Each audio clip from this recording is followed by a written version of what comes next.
जी बिस्मिल्लाहिर्रहमानिर्रहीम। अस्सलाम वालेकुम व्यूवर्स। उम्मीद है सब हज़रात खैरियत से होंगे और जहाँ भी हों खुश हों। बार बार मेरे पास ये क्वेश्चन आता है कि उनकी जो बछड़ी है, हैफर है, जिसने अभी पहला गब्बन होकर बच्चा देना है, वो कोई कहता है 15 महीने की हो गई है, कोई कहता है कि 18 महीने की हो गई है। 3-4 लोग तो ऐसे थे जो कह रहे थे कि वो 28 महीने की और 32 महीने की हो गई है, लेकिन अभी तक जो है वो उसके हीट में आने का कोई नामो निशान है ही नहीं। ठीक है, हीफरों को, बछड़ियों को कैसे हीट में लेके आना है, उसके हवाले से आज हम इस वीडियो में जो है वो डिस्कस करेंगे कि क्या प्रोटोकॉल उसके ऊपर जो है वो लागू किए जाएं कि आपकी बछड़ियां जो है वो हीट में आ जाएं। ठीक है, सबसे पहले अब ये बात आपने जहन में रखनी है कि अगर आपने अपनी बछड़ियों को हीट में लाना है तो 3-4 चीज़ें आपको जहन में जो है वो रखनी चाहिए। एक तो ये है कि उसकी जो मुद्दत है, ठीक है, हीट में आने की, क्या उसके काबिल है। पहले तो वो उसका आपको आइडिया हो, पता हो कि आपकी बछड़ी जो है वो इस काबिल है कि नहीं है। वो आपको कैसे पता चलेगा? जो ये फ्रीजियन है, फ्रीजियन की ब्रीड है, इसका हम क्राइटेरिया करते हैं कि इसका वज़न जो है वो 350 किलो होना चाहिए। इसका कद जो है, हाइट, वो 50 से 52 इंच होना चाहिए। 1-2 इंच ऊपर हो जाए उसका कोई मसला नहीं है। इसी तरह 20-30 किलो ऊपर नीचे हो जाए वज़न, उसका भी कोई मसला नहीं है। तीसरा और सबसे अहम क्राइटेरिया वो ये है कि आपने किसी डॉक्टर हजरात को जो इन चीज़ों के बारे में जानता है उससे चेक करवाना है, पलपेट करवाना है कि इसकी बच्चेदानी जो है अंदर उसका साइज़ ठीक है, वो कमज़ोर तो नहीं है, वो ताकतवर है कि वो हीट में, अगर हम उसको टीका लगाएं, ऐसा प्रोटोकॉल लगाएं कि वो हीट में आ जाए। तो ये 3 चीज़ें आपने जहन में रखनी है। अब हम आ जाते हैं अपने देसी जानवर जो हैं, साहिवाल हो गया, चोलिस्तानी हो गया, या क्रास में। क्रास की बात करें तो वो भी इसी क्राइटेरिया के ऊपर आती है और वो 15 महीने तक सुकून के साथ ये 3-4 क्राइटेरिया जो है वो अपने अबूर कर लेती है, पूरे कर लेती है। अगर हम अपने देसी जानवरों की बात करें और भैंसों की बात करें तो वहाँ पे थोड़ा मसला है। वहाँ पे आपको 22, 24, 26 या 30 महीने जो है वो इंतज़ार करना पड़ेगा। उसके बाद आपका जानवर जो है वो ये वज़न भी हासिल करेगा, उसका कद भी हो जाएगा और उसकी बच्चेदानी भी जो है वो ताकतवर हो जाएगी। अब उसका मसला क्या है? उसका मसला ये है कि उसकी जेनेटिक्स ही ऐसी है, उसके जीन्स ही ऐसे हैं कि वो जल्दी जो है ना ग्रोथ कर सकती है, ना ही वो इस क्राइटेरिया के ऊपर पहुंच सकती है।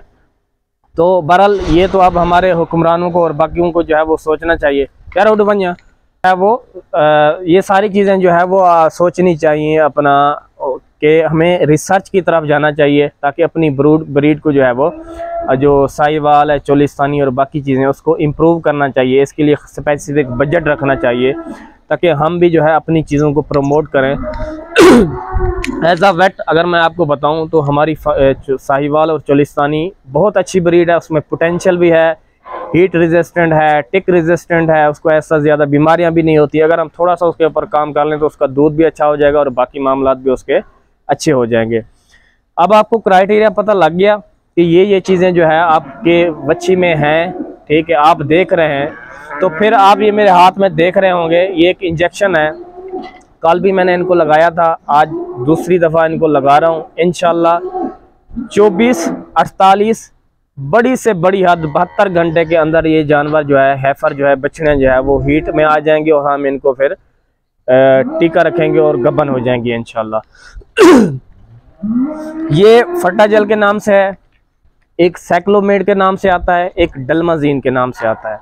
ठीक है, इसकी 2 सीसी खुराक जो है वो आपने गोश्त में लगानी है। ठीक है, इंशाल्लाह एक दिन लगाएंगे और उसी वक्त पे दूसरे दिन लगाएंगे 2 सीसी, ये आपने याद रखना है।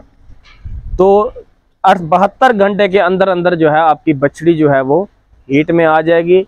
अब जब हीट में आ जाएगी फिर आपकी जिम्मेदारी उस टाइम बढ़ जाएगी। आपने नोट करना है कि उसका स्टैंडिंग टाइम जो है, बेहतरीन टाइम जो है वो कब शुरू होता है, फिर आपने उसको नोट करके फिर आपने जो है वो उसको टीका रखना है। याद रखिएगा, ये जो फ्रीजियन ब्रीड है, ये दिखा दो यार। ये जो फ्रीजियन ब्रीड है, अब ये माशाल्लाह तैयार है, इनको हमने सीमन रखा हुआ है, ये बची हुई हैं, इनको हम टीका लगा रहे हैं। ये हीट में आएंगी तो हम इनको फिर गबन करेंगे। जो फ्रीजियन की है इसको हम AI रखते हैं, टीका रखते हैं स्टैंडिंग हीट के 16 से 18 घंटे के बाद। जो हमारी देसी और साहिवाल बाकी होती हैं वहाँ पे हम कहते हैं AM PM रोल। सुबह आएगी तो शाम को टीका रखेंगे, शाम को आएगी तो हीट में तो सुबह टीका रखेंगे। ये चीज़ें जो है आपने जहन में रखनी है, क्योंकि हमारे पास फ्रीजन है तो मैं ज़्यादातर वही प्रोटोकॉल और साथ में कोशिश कर रहा हूँ आपके बाकी मामला भी जो हैं आपको वो आपको बताता जाऊँ। अब ये आप देख लें, ये जो आपको बाज़ार से मिलेगा टीका फटाजेल के नाम से या साइक्लोमेंट के नाम से, इसमें होता ही 2 ml है, 2 cc है, वही आपने भर देना है फुल। और वो जानवर को जो है वो गोश्त में लगा देना है, चाहे वो आप गर्दन में लगा लें या जो है आप उसको जो पीछे वाला उसका जो मसल होता है वहाँ पे आप लगा दें। तो ये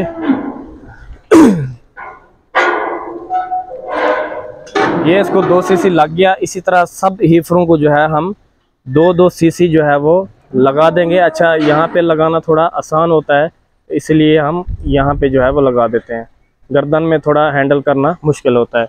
याद रखना है कि आपने एहतियात से साथ करना है कि आपके जानवर को भी वो ज़्यादा ना हो और आपको भी इस तरह का कोई नुकसान ना हो। शूट है आपके पास तो कोशिश करें शूट में जानवरों को लगा के तब ट्रीटमेंट करें, इससे जानवर को भी नुकसान नहीं होगा और आपको भी जो है वो नुकसान नहीं होगा। अगर आपके घर में जानवर है तो उसको कोशिश करें रस्सी के साथ बांध लें, किसी दरख्त के साथ जो है वो उसको बांध लें, ताकि जो आपके जानवर को लगाने वाले हजरात हैं इंजेक्शन वगैरह उनको भी कुछ ना हो और जो आपका जानवर है वो भी महफूज रखे। क्योंकि जब चोट लगती है, ज़ख़म लगता है तो फिर जानवर आपका स्ट्रेस में चला जाता है, बीमार हो जाता है और बाकी मसले मसाइल जो है वो उसको शुरू हो जाते हैं। तो इन सब चीज़ों से जो है वो आपने बचना है। ये आप देख सकते हैं कि मैं फुल इंजेक्शन जो है उसको भर के 3 cc जो है वो लगा रहा हूँ, 2 cc सॉरी। तो ये 2-2 cc जो है वो आपने लगाना है और इंशाल्लाह आपकी हीफरें जो है वो हीट में आ जाएंगी। ये पीछे वाला दिखाओ यार हीफरें, ये अब माशाल्लाह कुछ इसमें से 20-25 जो है वो कंसीव कर चुकी हैं, प्रेग्नेंट हैं और इसी तरह बाकी को हमने टीका रखा हुआ है क्योंकि इन्होंने अपना क्राइटेरिया जो है वो पूरा कर लिया था। इनकी हाइट, इनका वज़न और बच्चेदानी बिल्कुल ताकतवर थी, तो कोई मुश्किल नहीं हुई। हमने इनको प्रोटोकॉल लगाया और हमारे बछड़ियाँ जो है वो हीट में आ गई। अब कुछ लोग कहते हैं कि क्या ये टीका लगाना ज़रूरी है? ये तब होता है जब आप पलपेट करते हैं और आपकी बछड़ियाँ जो है वो आपको रेस्पॉन्स नहीं करती, वो हीट में नहीं आती, तो फिर आपको मजबूरन ये इंजेक्शन जो है वो लगाना पड़ता है। एक तरीका और है कि आप टीका लगाने से पहले शूट में जानवर लगा लें, उनको पलपेट करें उनकी बच्चेदानी को, तो उससे भी क्या होता है कि बछड़ी क्या है हीट में आ जाती है। तो वो भी आप तरीका जो है वो फॉलो कर सकते हैं, उसमें भी कोई मुश्किल नहीं है। अच्छा, अब ये सारी चीज़ें जो है वो आपने नोट कर ली, देख ली। एक और चीज़ है कि किस इंजेक्शन का जो है वो बेहतर रिज़ल्ट आता है। हम पैसे की बात भी करेंगे और साथ के साथ उसके रिज़ल्ट की बात भी करेंगे। ये जो मेरे हाथ में है फल्टाजेल, ये सस्ता है, साइक्लोमेट सस्ता है, डल्माजीन जो है वो महंगा है। वो महंगा इस वजह से है कि वो इम्पोर्टेड है, ठीक है। अब हमारे पाकिस्तानियों की बीमारी ये है कि वो इम्पोर्टेड चीज़ को जो है वो उसको ज़्यादा तकवीयत है और क्योंकि डॉलर महंगा है तो उस हिसाब से वो चीज़ें भी जो है महंगी होती हैं। और एक सैकी भी है पाकिस्तानी लोगों की कि जो पाकिस्तानी होगी उसमें इतना रिज़ल्ट नहीं होगा और जो इम्पोर्टेड होगी उसमें ज़्यादा रिज़ल्ट होगा। तो बहरहाल एज आ होल नेशन हमें ये चीज़ें जो है वो कवर करनी चाहिए। अल्लाह ताला हमें हिदायत दे। तो डल्माजीन का बहुत अच्छा रिज़ल्ट है। सबसे पहले नंबर पे डल्माजीन आपके पास आ जाता है और दूसरे नंबर पे फिर आपके पास ये साइक्लोमेट और ये फल्टाजेल जो है। इसमें जो है वो है सेम, जो केमिकल है जिसने लेके आना है वो सेम है। बस वो कंपनी का और ब्रांड का जो है वो फ़र्क है। तो ये आप देख सकते हैं कि 10 से 11 बछड़ियाँ हमारी बची हुई थी, इनको हमने आज जो है वो लगा दिया है। इंशाल्लाह अब हम इनको नोट करेंगे, देखेंगे कि क्या क्या ये साइन जो है वो शो करती हैं, तो इस हिसाब से फिर हम इनका टाइम नोट करेंगे और फिर इनको सेक्स सीमन रखेंगे। सेक्स सीमन का मतलब है जिससे मज़ीद ये फिर आगे बछड़ी देंगी।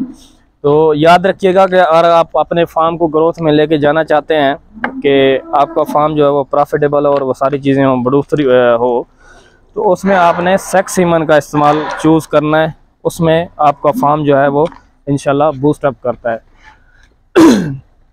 जो देसी हजरात, फार्मर हजरात होते हैं, घर में जिन्होंने जानवर रखे होते हैं, उनको खुशी होती है कि नर आ जाए, मेल हो जाए, क्योंकि वो फिर उनको तैयार करते हैं और कुर्बानी के ऊपर वह सेल करते हैं। लेकिन हमारे यहाँ उलट सीन है।